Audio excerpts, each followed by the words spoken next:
திருவள்ளுவர் பற்றி நம்ம தெரிஞ்சுக்க போகிறோம். Thiruvalluvar is a celebrated Tamil poet and philosopher widely revered for the revered for his contribution to Tamil literature the Thirukkural. அவர் நமக்கு அவர் கவிஞர் புலவர் நமக்கு நிறைய என்ன கொடுத்துருக்காங்கன்னா திருக்குறள் அப்படின்ற ஒரு காவியத்தை கொடுத்துருக்காங்க. அந்த திருக்குறளில் நமக்கு நிறைய விஷயங்கள் நமக்கு கற்றுக் கொடுத்துருக்காங்க. He is also known by other names such as Valluvar and Deiva Pulavar அப்படின்ற பேரில் அவர் கூப்பிடப்படுறாங்க. தெய்வ புலவராகவும் அதுக்கப்புறமா வள்ளுவர் அப்படின்ற பேரில் அவர் கூப்பிட்றாங்க திருவள்ளுவரை. Next he is the author of the Thirukkural எழுதின அவர் கவிஞர் அவர்.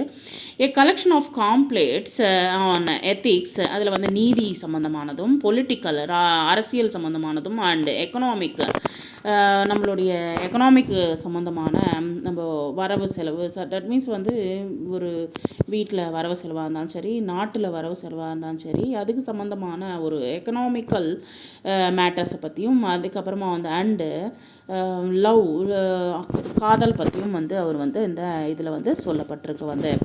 த text is considered an exceptional and widely cherished work of Tamil literature. Tamil லிட்ரேச்சரில் அழகாக நமக்கு ஒரு யோசிக்கக்கூடிய ஒரு நல் விஷயங்களை அவர் இந்த திருக்குறளை சொல்லப்படுது.